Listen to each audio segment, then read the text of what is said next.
Assalamualaikum warahmatullahi wabarakatuh. Perkenalkan, nama saya Dian Salmarianti dari Prodi D3 Kebidanan kelas 1B. Pada video penyuluhan ini, saya akan menjelaskan tentang asupan gizi pada lansia dengan osteoporosis.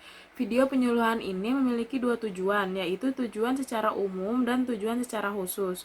Tujuan secara umumnya yaitu kelompok lansia dapat memahami tentang pemenuhan gizi osteoporosis dan hal-hal yang berkaitan dengannya. Tujuan khususnya yaitu agar kita semua, terutama kelompok lansia, mengetahui pengertian osteoporosis secara benar, penyebab osteoporosis pada lansia, tanda dan gejala osteoporosis, upaya untuk mengatasi osteoporosis, dan makanan apa saja yang dianjurkan untuk mencegah osteoporosis pada lansia. Nah, apa sih osteoporosis itu? Osteoporosis adalah suatu kondisi di mana tulang menjadi rapuh sehingga beresiko lebih tinggi untuk terjadinya fraktur atau pecah atau retak dibandingkan tulang yang normal. Nah, apa aja sih penyebab terjadinya osteoporosis pada lansia? Jadikan tulang manusia itu beregenerasi dengan cepat dalam kondisi padat dan kuat. Nah, semakin bertambahnya usia, tulang yang lama dan tidak segera tergantikan dengan tulang yang baru itu tidak akan tumbuh lagi. Kondisi inilah yang membuat tulang secara perlahan menjadi rapuh dari waktu ke waktu. Semakin bertambahnya usia, kepadatan tulang semakin berkurang, tulang menjadi keropos dan lebih rentan mengalami keretakan. Osteoporosis terjadi karena menurunnya kepadatan tulang seiring bertambahnya usia. Beberapa faktor yang bisa jadi pemicu terjadinya osteoporosis antara lain yang pertama, kurangnya asupan vitamin D dan kalsium dalam tubuh. Kurangnya kalsium dalam tubuh dapat menyebabkan berkurangnya kepadatan tulang. Lalu faktor yang kedua ada kurangnya hormon estrogen pada wanita dan hormon androgen pada pria. Lalu faktor yang ketiga ada kurangnya latihan fisik yang berakibat berkurangnya kepadatan tulang. Lalu apa aja sih tanda dan gejala dari osteoporosis ini? Jadi kan pria dan wanita itu sama-sama rentan terhadap osteoporosis. Nah, untuk itu kita harus mengetahui gejalanya osteoporosis ini. Yang pertama itu ada tulang rapuh. Penderita osteoporosis mengalami peningkatan dalam kerapuhan tulang. Jika Anda belum pernah didiagnosis dengan penyakit ini, lebih baik segera temui dokter. Lalu yang kedua ada tinggi berkurang. Walaupun banyak orang cenderung semakin pendek ketika usianya bertambah, namun kehilangan massa di tulang belakang akibat osteoporosis dapat menyebabkan berkurangnya tinggi secara signifikan.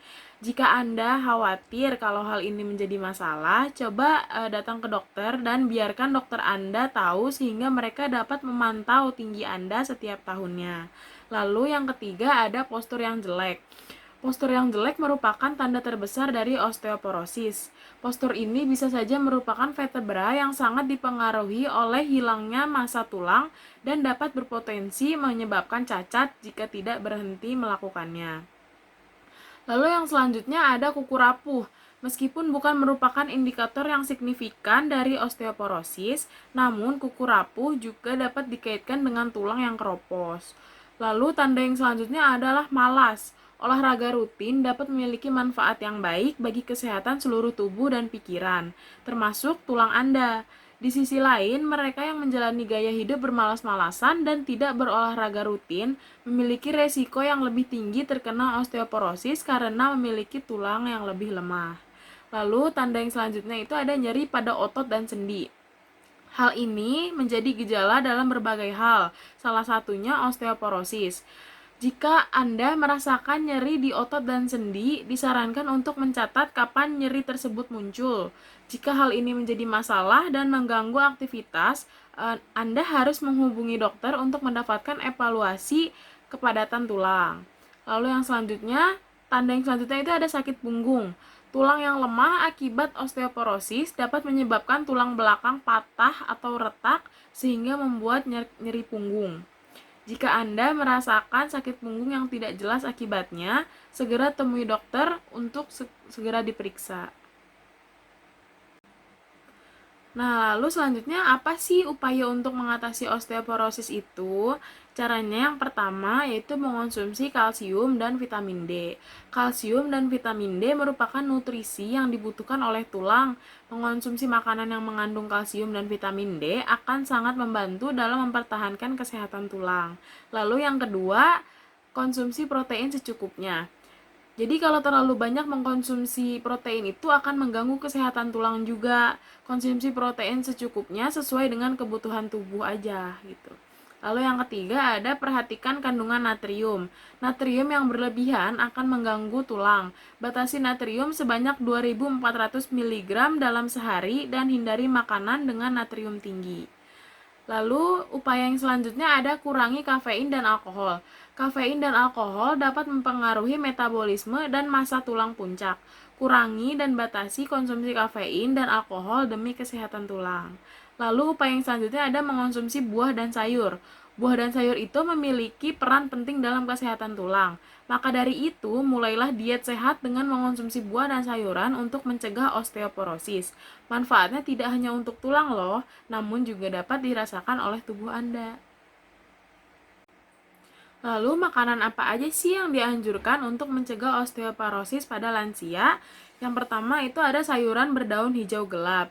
Sayuran berdaun hijau gelap merupakan sumber makanan terbaik yang mengandung banyak vitamin dan mineral seperti vitamin A, vitamin C, vitamin K, folat, zat besi, dan kalsium.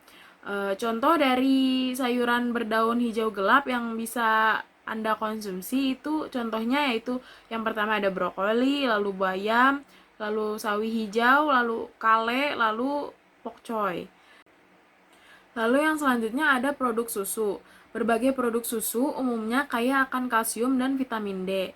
Kalsium dan vitamin D merupakan nutrisi yang sama-sama membantu menjaga kesehatan tulang serta gigi. Kalsium membantu menjaga tulang tetap kuat, sementara vitamin D menjaga kadar kalsium dan fosfor di dalam darah. Nah, Anda bisa mengonsumsi berbagai makanan dan minuman produk susu seperti yogurt, susu sapi, dan keju untuk membantu mengobati tulang yang keropos. Lalu selanjutnya makanan yang kaya protein. Protein merupakan nutrisi yang dibutuhkan tubuh untuk menjaga jaringan tetap sehat termasuk jaringan otot. Dengan jaringan otot yang kuat, tulang memiliki penyangga yang kokoh. Oleh karena itu, jangan lewatkan sumber protein sehat dalam menu makanan harian Anda yang bertugas sebagai penguat tulang. Adapun berbagai makanan protein sehat yang sebaiknya dikonsumsi untuk mengobati tulang keropos yaitu berupa daging, disarankan daging tanpa lemak, lalu yang unggas, lalu ikan yang sudah dihilangkan durinya, telur, kacang-kacangan, dan produk kedelai seperti tahu, tempe gitu. Lalu selanjutnya mengonsumsi makanan yang kaya akan vitamin C. Vitamin C membantu memaksimalkan penyerapan kalsium. Ketika dikonsumsi bersamaan dengan sumber kalsium, kombinasi nutrisi ini mampu memaksimalkan kekuatan tulang yang sudah terkena osteoporosis. Nah, Anda bisa memakan makanan yang kaya akan vitamin C seperti kiwi, pepaya, brokoli, stroberi, jeruk, dan lain-lain. Nah, lalu selanjutnya dengan mengonsumsi makanan yang mengandung magnesium. Selain kalsium dan vitamin D, magnesium juga termasuk mineral yang penting untuk membangun kekuatan tulang. Dikarenakan kemampuan tubuh untuk menyerap magnesium berkurang seiring bertambahnya usia, Anda perlu makan cukup magnesium setiap harinya. Nah, berikut ini sumber makanan yang kaya akan magnesium. Yang pertama ada dark chocolate, lalu yang kedua ada alpukat, kacang-kacangan, tofu, pisang, dan lain-lain. Nah, untuk mengatasi tulang keropos, kombinasikan berbagai makanan sehat ini dengan obat dari dokter dan gaya hidup sehat lainnya. Tetap aktif berolahraga juga akan membantu mengembalikan kekuatan tulang dan menjaga Anda tetap aktif sepanjang hari. Nah, itu tadi video penyuluhan tentang gizi pada lansia dengan osteoporosis dari saya. Semoga bermanfaat ya ibu-ibu dan bapak-bapak. Terima kasih atas perhatiannya. Saya izin undur diri. Mohon maaf bila ada kesalahan dalam kata-kata. Wassalamualaikum warahmatullahi wabarakatuh.